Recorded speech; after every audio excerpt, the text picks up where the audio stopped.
Hello, good evening, everybody. So once again, I welcome all of you in today's current affairs. Okay, so today, 28th of December 2025. In today's class, I will be discussing very good articles. So you must understand we are going close to the year. Okay, the year is closing within 2-3 days. Okay, not financial year, but the calendar year. Okay, so when a calendar year comes to close, there are usually articles on review of economic policy, on review of foreign policy, on review of various policies. Get the point? So today also there are various articles which I will be telling you, and those articles are on review of economic policy, foreign policy, etc. etc. ठीक है? तो Supreme Court takes suo motu cognizance in the row over defining Aravallis. ठीक है, अरावलीज का अभी तक भी हम एक क्लियर डेफिनेशन जो है वो नहीं कर पा रहे हैं. ठीक है, लेकिन मैंने आपको पहले बताया एक कमेटी बैठी थी.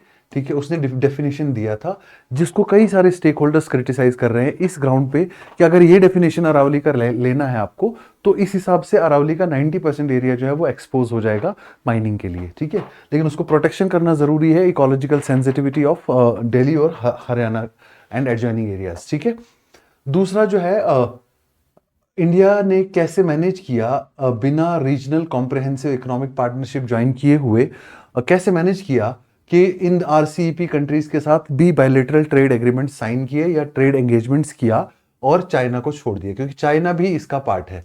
और इंडिया ने 2019 में कैटेगोरिकली कहा कि हमें आरसीईपी ज्वाइन नहीं करना. क्यों? क्योंकि अगर हम आरसीईपी ज्वाइन करते हैं तो इसमें चाइना ऑलरेडी मेंबर है, तो we will be force to sign free trade agreement with China also, जो हम चाहते नहीं है, क्योंकि चाइना हमारे मार्केट्स को अपनी गुड्स के साथ फ्लड कर देगा और हमारा जो है डोमेस्टिक इकोनॉमी हर्ट हो सकता था. ठीक है, उसके बाद what are the signals from the Indian economy. 2025 में क्या सिग्नल्स मिले हमको और 2026 में हम क्या बेटर एक्सपेक्ट कर सकते हैं, ये रिव्यू उस चीज का है. ठीक है, microbot is a macro leap towards robot swarms. ठीक है, रोबोटिक्स में माइक्रोबॉट्स का क्या यूज है और माइक्रोबॉट्स क्या होते हैं, ये थोड़ा सा साइंस एंड टेक्नोलॉजी के लिए प्रीलिम्स पॉइंट ऑफ व्यू से इंपॉर्टेंट है.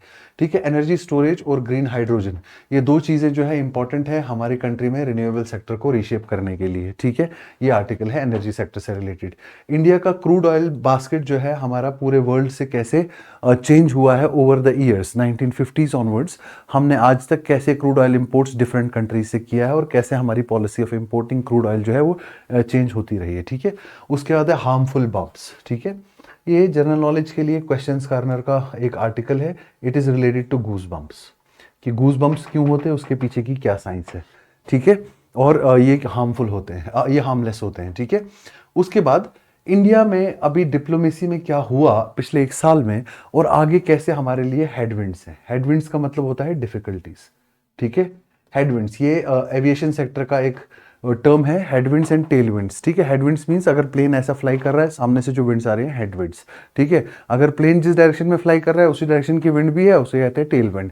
Usually headwinds are used for landing purposes in aviation sector. ठीक है, उसके बाद warming driving butterflies and their plants apart. ठीक है, बटरफ्लाइज जहां पैदा होती है, उनके कैटरपिलर्स जहां पैदा होते हैं उस एरिया के ही प्लांट्स उन्हें मिले तो वो सरवाइव कर पाती हैं. ठीक है, लेकिन वार्मिंग की वजह से कई सारे बटरफ्लाइज अपनी नेटिव एरियाज को छोड़ के हिली एरियाज में माइग्रेट करते हैं. ये बेसिकली इकोलॉजिकल इंबैलेंस को सिग्निफाई करने के लिए एक आर्टिकल है कि कैसे ग्लोबल वार्मिंग या क्लाइमेट चेंज से नुकसान हो रहा है क्लाइमेट के अंदर. ठीक है, ये सारे आर्टिकल्स हैं आज के द हिंदू न्यूज़पेपर में. वैसे संडे को इतने ज़्यादा आर्टिकल्स रेलेवेंट नहीं आते, लेकिन आज का संडे कुछ स्पेशल है, इसलिए मैं संडे को भी वीडियो बना रहा हूँ. ठीक है, okay. Supreme court takes suo motu cognizance for on row over Aravali.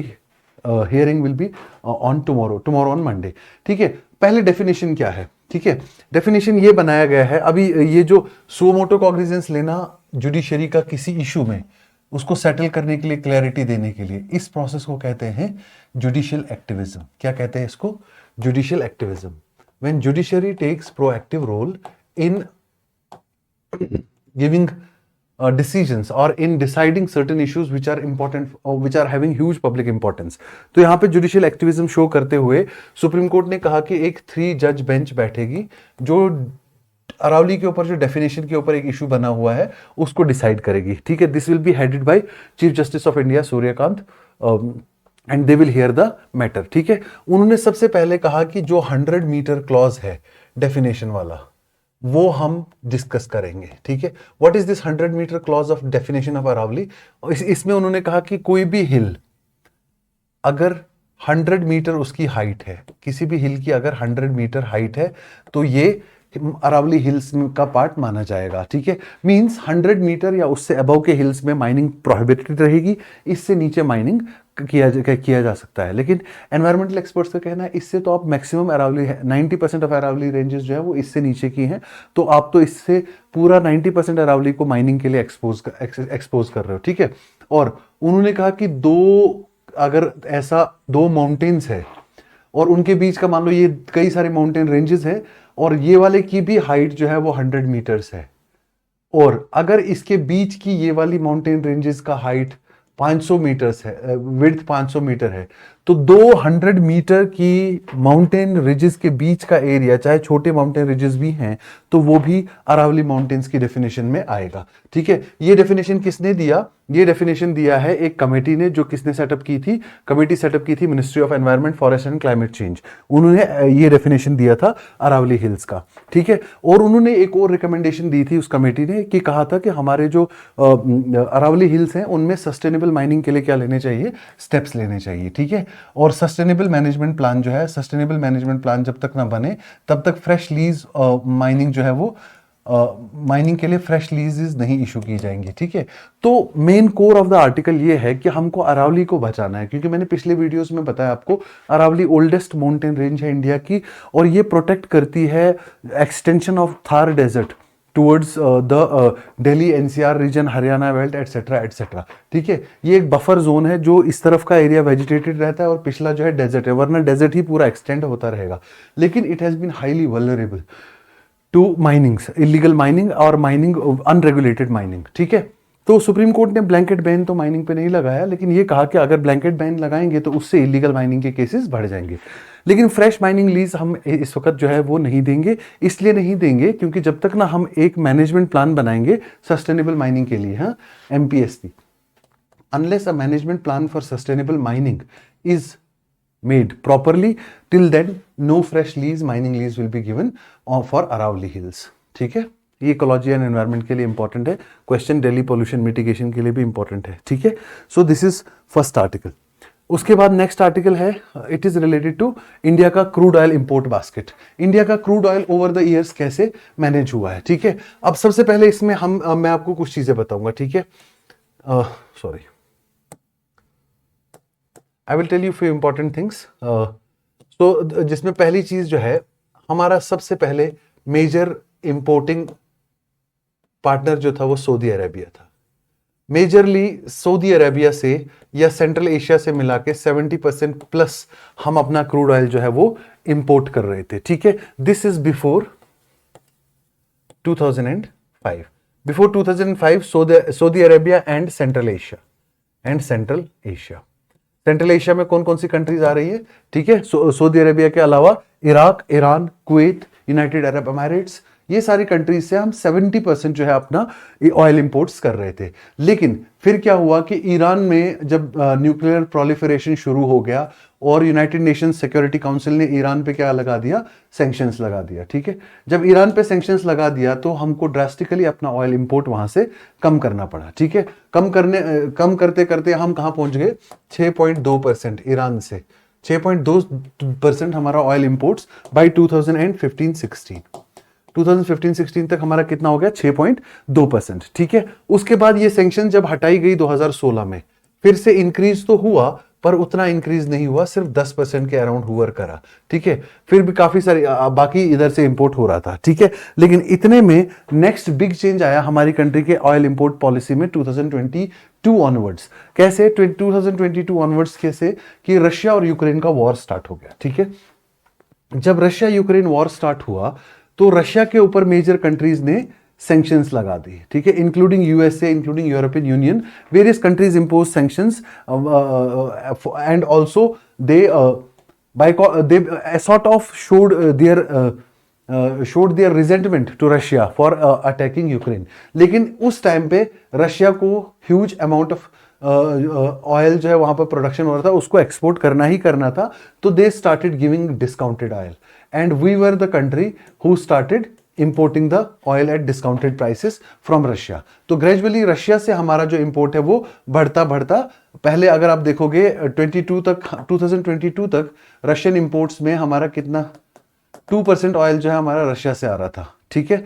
फिर आप उससे आगे बढ़ के देखो 21-22 में, जब आप देखोगे 22-23 में जब देखोगे तो 22-23 में ये इंपोर्ट बढ़ के कितना हो गया, इट जंप्ड टू 21.6%, 21.6%। और अगर आप देखोगे 23-24 में, 2023-24 में ये बढ़ के कितना हो गया, इट इंक्रीज्ड टू 35.9%, ठीक है। अच्छा नहीं लगा डोनाल्ड ट्रंप को, ठीक है। डोनाल्ड ट्रंप ने क्या कर दिया, टैरिफ्स बढ़ा दिए, ठीक है। एक तो जुलाई में सबसे पहले लिबरेशन डे वाले 25% टैरिफ्स, ठीक है, और उसके बाद एक महीने बाद एक्सटेंड करके 25% plus 25% penalty tariffs for importing oils from Russia. अभी रशियन प्रेसिडेंट का विजिट हमारी कंट्री में जब हुआ था, हमने उस वक्त कोई भी इंपोर्ट के बारे में बात नहीं की कि हम इंपोर्ट और बढ़ाएंगे, ठीक है। रादर हम कट कर रहे हैं धीरे धीरे। अक्टूबर नवंबर की वीडियोस आप देखो, नवंबर की वीडियोस में मैंने ग्रेजुअली बताया कि कैसे हम रशियन ऑयल इंपोर्ट जो है वो धीरे धीरे कम कर रहे हैं, ठीक हो गया। Energy storage and green hydrogen, next 5 years में हमारी टेक्नोलॉजी जो एनर्जी सेक्टर में है वो फंडामेंटली रीशेप करेंगी हमारी कंट्री की green hydrogen and energy storage capacity can reshape India's renewable energy sector. Okay, so here you need to understand what is green hydrogen. Okay, and India, as per some reports, is having huge reservoir and huge potential of green hydrogen, that's why we may emerge as a global leader as per some reports. Okay, so first of all understand what is green hydrogen, because it is very important to understand basics, then you will understand the issue very properly. Okay, so first of all understand that green hydrogen is basically hydrogen which is produced through electrolysis. Okay, green hydrogen simply means hydrogen produced through electrolysis. Electrolysis is the process of breaking down of water into hydrogen and oxygen molecules. Okay, so in this process you use different type of energies, like you may use renewable energy sources like solar.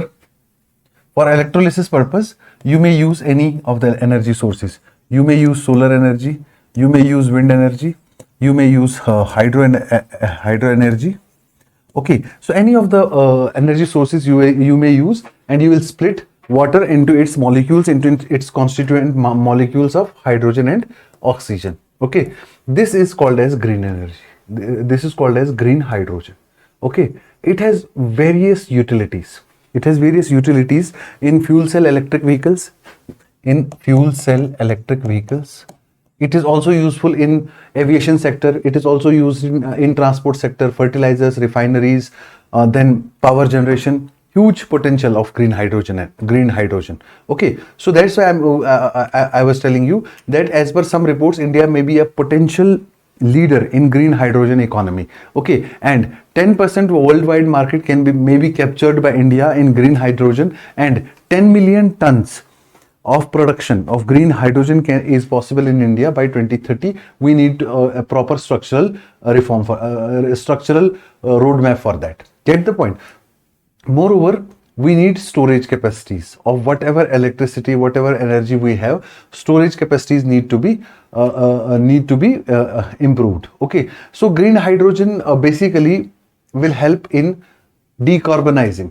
Green hydrogen will help in decarbonization of various sectors. What is decarbonization? Over reliance on carbon-based fuels and reducing the CO2 carbon emissions. Okay, this is called as decarbonization. Decarbonization of which sectors is possible with green energy? I told you, steel, cement. Okay, then also fertilizers, heavy transport, all the sectors can be decarbonized by use of green energy. Okay, so national mission, India has already basically set the target of 5 million ton production by 5 million ton production of green hydrogen. of green hydrogen by 2030. Through which mission? National Green Hydrogen Mission. Okay, and it will basically be supported by renewable energy capacity, and it will enhance our renewable energy sector drastically. Okay, so storage of renewable energy plus green hydrogen will help us to shift from non-renewable sources of energy to renewable sources of energy very drastically. Okay. So these are the things which have been mentioned in this article. Just read it. Article, it is a fine read. Okay. Now we need huge amount of funds for that matter, for harnessing green energy as well as for enhancing the storage capacity. So where will we raise the funds from? We will raise the funds from issuance of green bonds. Okay, green bonds are fundraising instruments which are used to raise funds for eco-friendly projects. Okay, green bonds, blended finance structure. Okay, we will also use blended finance structure, public-private partnership model for finance. Okay, blended finance structure we will be using. Also, we may use basically multilateral partnership participation. We may use also multilateral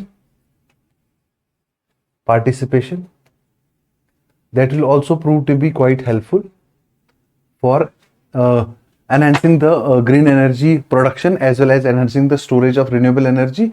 And also we will seek interest, we will use the interest of global investors in enhancing our green hydrogen production as well as storage production in renewable energy. Okay, next article is how India has managed to waive Regional Comprehensive Economic Partnership, RCEP. First of all, you have to understand what is Regional Comprehensive Economic Participation. Okay, Regional Comprehensive Economic Participation. It is one of the world's largest trading partnership between different countries. It includes basically countries from Association of Southeast Asian Nations, Asian countries, 10 Asian countries, 10 countries, Association of Southeast Asian Nation. Okay, which are the 10 countries? They are Brunei, Cambodia, Laos, Thailand, Malaysia, Philippines. Then there is also Singapore and Vietnam. Okay, 1, 2, 3, 4, 5, 6, 7, 8. Then two more countries are Myanmar. Myanmar is also there and Singapore is also there. Okay, so these 10 countries make the Asian groupings. These 10 countries make Asian groupings plus Australia, plus China, plus Japan, plus South Korea, plus New Zealand. These are all the countries in the Regional Comprehensive Economic Partnership. Regional Comprehensive Economic Partnership. Okay, this is considered as one of the world's largest trading bloc. Now, what is their purpose? Their purpose is basically to promote global integration. To promote the integration of what? To promote the integration of economies across the world, number one. Number two, trade liberalization and cooperation among different economies of the world. Okay, negotiation of setting such a big cooperation, such a big partnership started in 2012. Okay, but later on the negotiation continued till 2020, and finally the agreement was signed in 2020 and it came into operational. It became operational 1st January 2022. Okay, but agreement was signed in 2020 when the talks have started in 2012. It took approximately 10 years for formation of such a big organization. But India in November 2019 categorically mentioned that we will not be a part of it. Why? Because otherwise we would be forced for economic liberalization with the member countries. And in member countries we have China also. In case of we need to sign free trade agreements then with China, we will be compelled to do this. And once we sign this, China may dump huge amount of goods, which it is a well established fact that we are not better than China currently in production sector. So that's why this In fear of this, we did not ratify the RCEP. But very strategically, we have been able to sign free trade agreements or bilateral trade agreements with different parts of the countries, with different parts of the world. Okay, we have been successful in signing trade agreements with New Zealand. Recently, we have finalized the dialogue. Okay, European Union also, we have already signed a trade agreement. Okay, our current strategy is basically that all the parties to the regional comprehensive economic partnership, we can sign agreements or free trade agreements or bilateral trade agreements with majority of the countries except China. Why? Because we cannot liberalize our trade with China. वरना China क्या करेगा, majority of the goods को export करेगा हमारी country की तरफ, और उससे हमारा जो है बहुत ज्यादा डिफिकल्टी जो है वो बहुत ज्यादा डिफिकल्टी हमारी पैदा हो जाएगी. ठीक है. हाँ, अब हमने इंडिया ने स्मार्ट रिस्क मैनेजमेंट कैसे किया, बायलेटरल फ्री एग्रीमेंट्स ऑलरेडी हमने 14 कंट्रीज के साथ साइन कर लिए. अब 14 में से टोटल देख लो कितना है, 1 2 3 4 5 और 10 यहां पे, तो 15 कंट्रीज को 15 में से 14 के साथ हम bilateral trade agreements different level पे साइन कर चुके हैं, डिफरेंट लेवल्स पे साइन कर चुके हैं. न्यूजीलैंड का फाइनल स्टेज पे, जो अभी लास्ट मैंने पिछली 2 वीडियोस में आपको बताया था. ठीक है. इसलिए चाइना के इंपैक्ट को, चाइना के इंपोर्ट्स के इंपैक्ट को इंडियन इकोनॉमी से दूर रखने के लिए हमने आरसीईपी साइन नहीं भी किया, लेकिन स्ट्रेटेजिकली हम सक्सेसफुल हुए कि हम कई सारी कंट्रीज के साथ, रिमेनिंग मेंबर्स के साथ हमने जो है trade agreements, trade pact sign किए, और हमारा ट्रेड रिलेशन जो है वो ग्रेजुअली इंप्रूव हो रहे हैं. ठीक है. हाँ. अब नेक्स्ट टॉपिक है कि इंडिया के डिप्लोमेटिक हेडविंड्स क्या क्या है आगे. What are India's diplomatic headwinds ahead, मतलब इंडिया को आगे क्या क्या मुश्किलें आ सकती हैं. ठीक है. इससे हम देखेंगे 2025 को, 2025 की हमारे फॉरेन पॉलिसी के जो 2025 की हमारी फॉरेन पॉलिसी को क्या किया जा रहा है कि इसका जो स्पिरिट था, spirit was shock and surprise. Shock and surprise. क्यों 2025 के हमारे फॉरेन पॉलिसी के स्पिरिट को शॉक एंड सरप्राइज कहा जा रहा है? क्योंकि इसमें हमने कई सारी अनएक्सपेक्टेड चैलेंजेस देखी. ओके. और अनएक्सपेक्टेड चैलेंजेस जो है वो डिफरेंट डायरेक्शन से मिले हम. They came from different directions. They came from different directions. ठीक है. अब थोड़ा सा ब्रीफली मैं आपको बता दूं कौन कौन सी चैलेंजेस हमें फेस करनी पड़ी. सबसे पहली चैलेंज जो है वो है ट्रंप 2.0. ठीक है.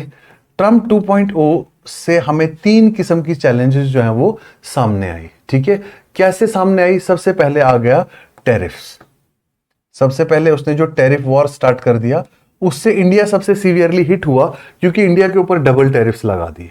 इंडिया के ऊपर डबल टैरिफ्स लगा दिए. ठीक है. पूरे वर्ल्ड ऑर्डर को रीशेप कर दिया ट्रंप के सेकंड टेन्योर ने. ठीक है. और ऊपर से डिमांड कर रहे हैं कि हमको नोबेल पीस प्राइज मिलना चाहिए, क्योंकि हमने 8 ग्लोबल कॉन्फ्लिक्ट्स को रिजॉल्व करा है. ठीक है. दूसरा, ऑप सिंदूर के टाइम पे जो नेगेटिविटी जो है, ऑप सिंदूर के टाइम पे जो क्लेम किया कि ऑप सिंदूर को जो है हमने वाइंड अप किया, इंडिया पाकिस्तान पीस ट्रूस जो हमने एस्टेब्लिश किया. ठीक है. उसके बाद कई सारे और भी चीजें जो है, प्रॉब्लम्स जो है इन्होंने हमारे साथ की. ठीक है. इन ये फ्रंट्स पे पहले ट्रंप का चैलेंज रहा. ठीक है. उसके बाद Russia Ukraine war. Russia Ukraine war जो है वो कंसिस्टेंटली चलता रहा, लेकिन हमने डिस्काउंटेड ऑयल तो परचेज करा वहां से, लेकिन उसके कॉन्सिक्वेंसेस हमने नहीं देखे. उसके कॉन्सिक्वेंसेस में हम पे 25% एक्स्ट्रा टैरिफ लगा दिया. किसने? डोनाल्ड ट्रंप ने. ठीक है.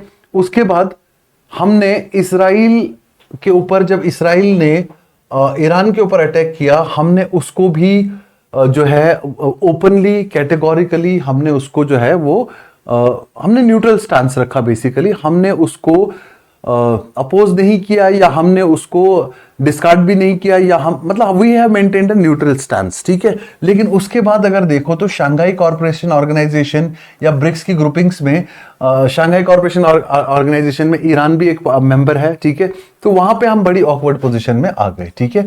उसके बाद नेपाल में जब जेनजी का वायलेंस हुआ, अभी रिसेंटली जो बांग्लादेश में चल रहा है, तो we are a sort of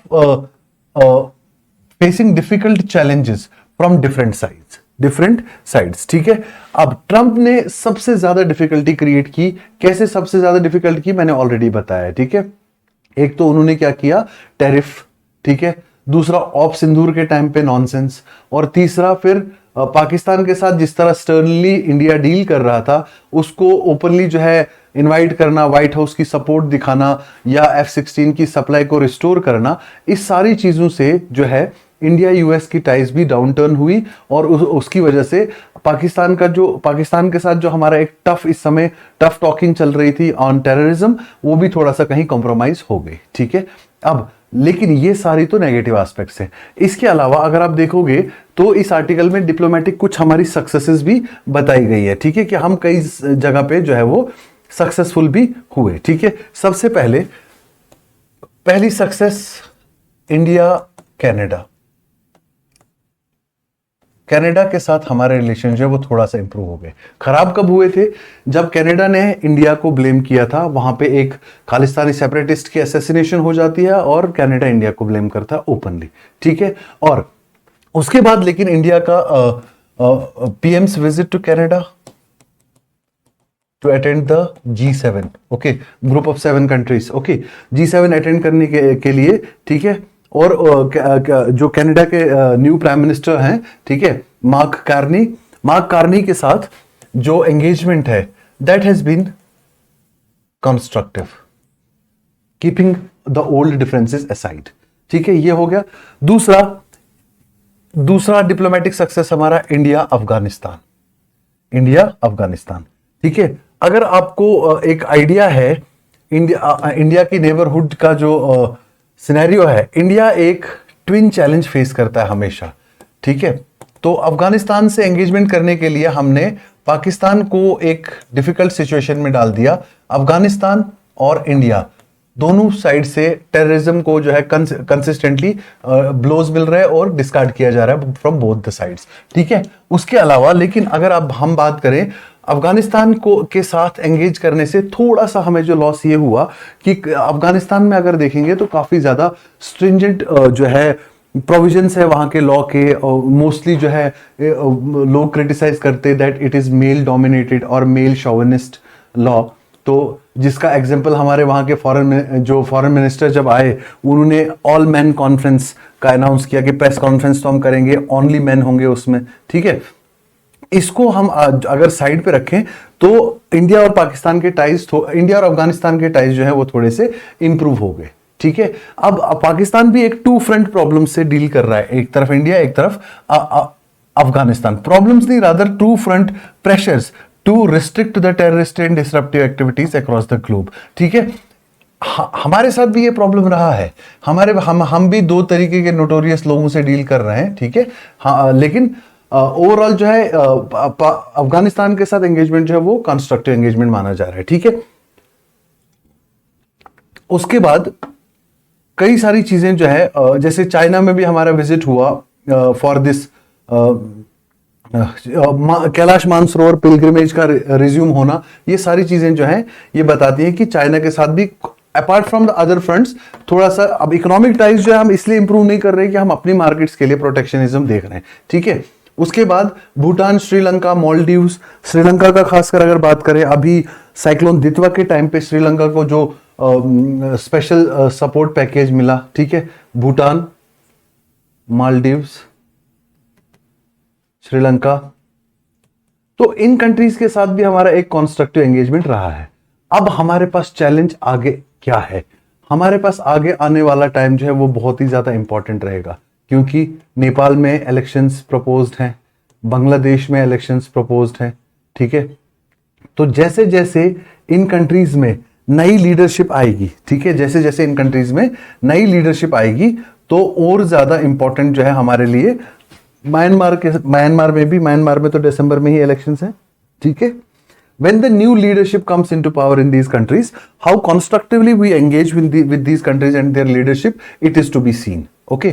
उसके बाद bilateral trade agreements हम अगर साइन कर पाए यूनाइटेड स्टेट्स ऑफ अमेरिका के साथ मेनली, तो वो एक इकोनॉमिक विक्ट्री भी होगा और इकोनॉमिक्स इंडियन इकोनॉमिक सिस्टम के लिए बहुत अच्छा भी होगा। हालांकि यूके के साथ, ओमान के साथ, न्यूजीलैंड के साथ already we have signed certain deals, समझ रहे हो। सो इसकी वजह से हमारे पास, अच्छा, mister Trump may also travel to India for the Quad summit, okay.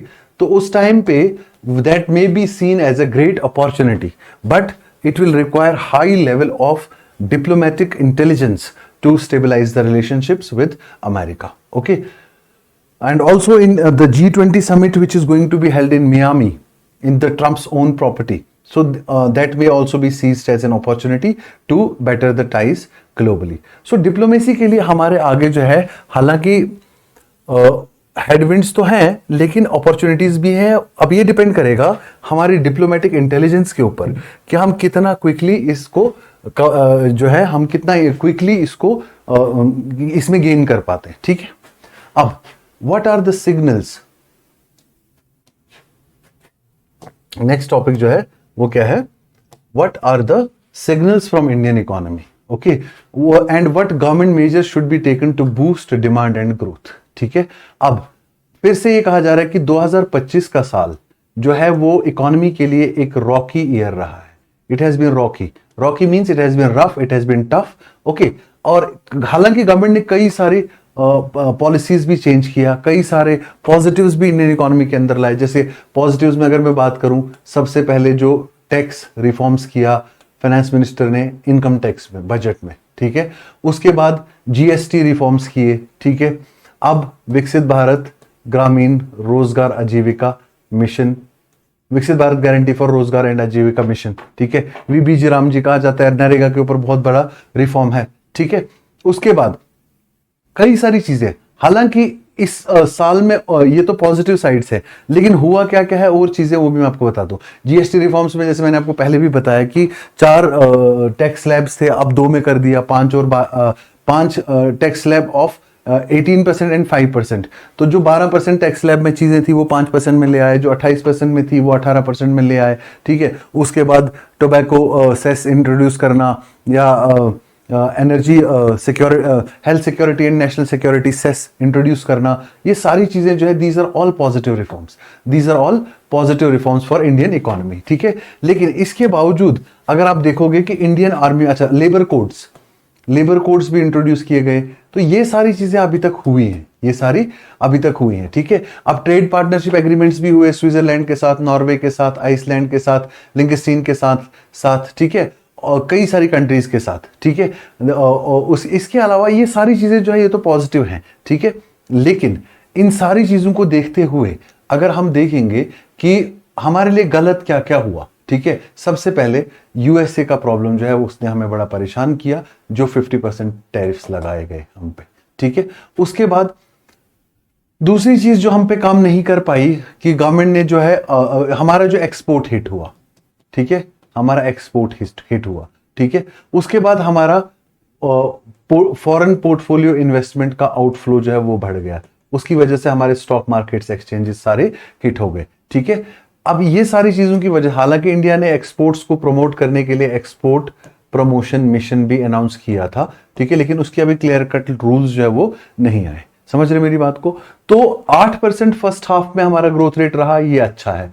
RBI ने अब कहा कि अब 7.3% जो है वो टोटल एवरेज रहेगा 2025-26 का। इसका मतलब जो सेकंड हाफ है वो थोड़ा सा स्लो रह सकता है, ठीक है। तो माइक्रो इकोनॉमिक इंडिकेटर्स भी जो है हमारे आईएमएफ ने जो है वो गलत, आईएमएफ ने ग्रेड 3 में रख दिया हमारा, IMF grade 3 rating of Indian statistics. तो ये भी थोड़ा सा हमारे लिए प्रॉब्लमेटिक हो गया, ठीक है। लेकिन पॉजिटिव चीज जो मैंने परसों बताई थी वो आज द हिंदू के न्यूज़पेपर में भी है कि हमारा जो बेस ईयर रिवीजन का प्रपोजल चल रहा है उसके ऊपर बीएन गोल्डर कमेटी ने काम ऑलमोस्ट कर लिया है, रिपोर्ट भी सबमिट कर दी है। तो मे बी बाय फरवरी मार्च जो है हम नए डेटाज के साथ आए अपने जीडीपी के ऊपर, अपने नेशनल इनकम के ऊपर, और अपना industrial production, consumer price index, इन चीज़ों के ऊपर जो हमारा updated data with updated base year आएगा, तो that will be a big economic reform which we are expecting. और यही चीज़ मैंने 2-3 दिन पहले क्लास में बोली थी, आज न्यूज़पेपर में भी मेंशन्ड है, ठीक है। हाँ, इसके अलावा ये 2-3 छोटे छोटे न्यूज़पेपर्स हैं। पहला है माइक्रोबॉट्स, ठीक है। Microbots is a macro leap towards robots forms. Robotics में रोबोट्स का यूज करके, हम माइक्रोबॉट्स का यूज करके अपनी कई सारी चीजों को जो है स्ट्रीमलाइन कर सकते हैं। अब सबसे पहले माइक्रोबॉट्स होते क्या है, ठीक है। माइक्रोबॉट्स होते क्या है, ठीक है। माइक्रोबॉट्स के बारे में आपको पता होना चाहिए कि माइक्रोबॉट जो है small size, basically nano size के रोबोट्स होते हैं, ठीक है। माइक्रोबॉट्स आर नैनो साइज रोबोट्स, ठीक है। और यूज किस लिए होंगे, यूज किस लिए होंगे, ये बेसिकली मशीन टाइप है। इनका साइज लेस देन 1 mm या माइक्रोमीटर्स में, माइक्रो साइज में है इनका, ठीक है। साइंस एंड टेक्नोलॉजी में, बायोमेडिसिन में, पर्टिकुलरली ड्रग डिलीवरी, सर्जरी, इसमें बहुत ज्यादा यूज है। एग्रीकल्चर में, रिसर्च में, ठीक है। अब इसकी डेफिनेशन अगर देखोगे तो इसमें 1 मिलीमीटर से नीचे के साइज वाले जितने भी रोबोट्स हैं उनको माइक्रोबॉट्स कहते हैं। क्या कहते हैं, माइक्रोबॉट्स कहते हैं, ठीक है। ये इतने छोटे भी हो सकते हैं कि ये वेन्स में भी जो है ये ट्रेवल करके टारगेटेड ड्रग डिलीवरी कर सकते हैं। Robots smaller than grain of dust with onboard electronics. The device is made with chip making methods, ठीक है। Please remember, microbots are made with chip making methods, chip making methods, ठीक है। And so many robots can be built at once, okay. इसमें क्या होता है, एक LED होती है, ठीक है। इसमें एक एलईडी होती है जो एनर्जी सोर्स होती है, ठीक है, जैसे सोलर सेल की तरह है, ठीक है। और दूसरा क्या होता है, दूसरा एक और डिवाइस होता है जो कोड सेंडिंग डिवाइस होता है, जो कोड सेंड करता है डिफरेंट लोकेशंस के ऊपर, कोड सेंडिंग। उसके बाद ये कोड्स किसके पास जाते हैं, रोबोट के पास। रोबोट जो है क्या करता है, इनको स्टोर करता है as information and signals and memory, and then it executes whatever command it is given, ठीक है। अब ये टेम्परेचर को भी मेजर कर सकता है, ठीक है।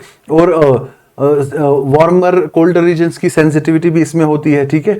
तो ये बेसिकली प्रैक्टिकल रोबोटिक्स के लिए एक बहुत बड़ा जाइंट लीप हो सकता है, ठीक है। माइक्रोबॉट्स के बारे में थोड़ा सा पढ़ लेना, प्रीलिम्स के लिए इंपॉर्टेंट है, ठीक है।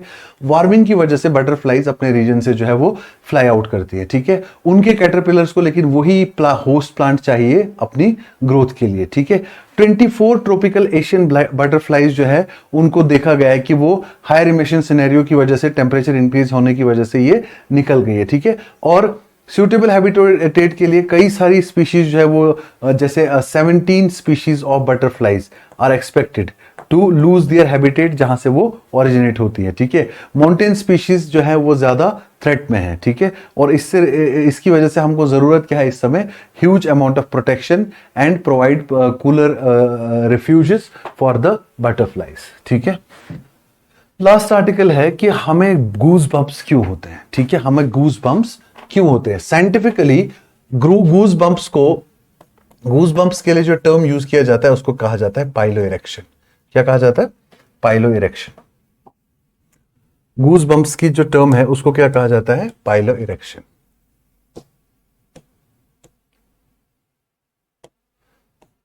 The scientific terms for goose bumps is pilo erection, ठीक है। क्यों इसको पाइलो इरेक्शन कहा जाता है, क्योंकि हमारे जो छोटे छोटे मसल्स होते हैं बॉडी के अंदर, स्पेशली स्किन के ऊपर, they are called as arrector pili, arrector pili muscles, my small muscles, arrector pili muscles, ठीक है। हाँ, ये जैसे ये एक हेयर फॉलिकल है, हेयर फॉलिकल के बेस पे ये वाला मसल पाया जाता है, ठीक है, on the base of hair follicle, base of hair follicle. और इस बेस ऑफ हेयर फॉलिकल में यहां पे ये जो है ये मसल क्या हो जाते हैं, बेसिकली कॉन्ट्रैक्ट हो जाते हैं। क्या हो जाते हैं, कॉन्ट्रैक्ट हो जाते हैं। कॉन्ट्रैक्ट होने की वजह से जो हेयर जो है वो पूरी तरह से अपराइट पुल हो जाता है, ठीक है। इसीलिए जब गूज बम्प्स होते हैं तो आप देखना हेयर जो है वो थोड़े से बॉडी से ऊपर खड़े हो जाते हैं, ठीक है। अब इससे क्या हो जाता है, स्किन के ऊपर कई सारे बम्प्स क्रिएट हो जाते हैं, स्किन के ऊपर कई सारे छोटे छोटे बम्प्स क्रिएट हो जाते हैं, which is basically non harmful bumps, ठीक है। अब ये बेसिकली सिंपैथेटिक नर्वस सिस्टम के रिस्पॉन्स से, this job of pilo erection is duty of sympathetic nervous system. Sympathetic nervous system. What is this sympathetic nervous system? ये हमारे nervous system का, जो ऑटोमेटिक नर्वस सिस्टम का ये वो पार्ट है जो इनवॉलेंट्री बॉडीली रिएक्शंस को रेगुलेट करता है। ठीक है, involuntary bodily reactions are regulated by the sympathetic nervous system. ठीक है, जैसे कोल्ड एक्सपोजर हो गया, फियर हो गया, स्ट्रॉन्ग इमोशन हो गया, एक्साइटमेंट हो गया या इंस्पिरेशन हो गया, इन सारी चीजों की वजह से हमें ऑफनली गूज बम्प्स होते हैं। ठीक है, और हम, ये तो ह्यूमंस की बात है। अब कुछ एनिमल्स होते हैं जिनकी बॉडी पे फर होता है, फरी एनिमल्स। फरी एनिमल्स में ये गूज बम्प्स जो है ये हीट ट्रैप करने के लिए भी, रेज्ड हेयर जो है वो हीट ट्रैप करते हैं, हवा ट्रैप करते हैं, बेटर इंसुलेट करते हैं एनिमल को कोल्ड वेदर्स में। ठीक है, अब हम में ये कहां से आया है? ये कहा जाता है कि we have inherited from our hairy ancestors.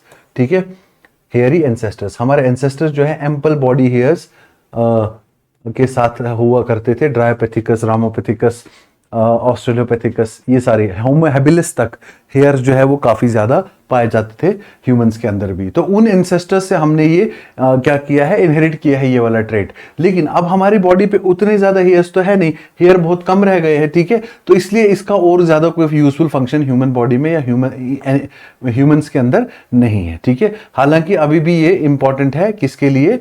जब हम कोई स्ट्रॉन्ग इमोशन से गुजरते हैं, जैसे मोटिवेशन हो गया, एंग्जाइटी हो गया, एक्साइटमेंट हो गया, तो उस टाइम पे रिपलिंग पैटर्न्स क्रिएट करता है हमारी बॉडी में, और जिसकी वजह से हमें गूज बम्प्स होते हैं। ठीक है, हाँ, ये आज के न्यूज़ में सारी डिटेल्स है। Thank you so much for joining me. Tomorrow we will meet again and we will continue our discussion. Thank you.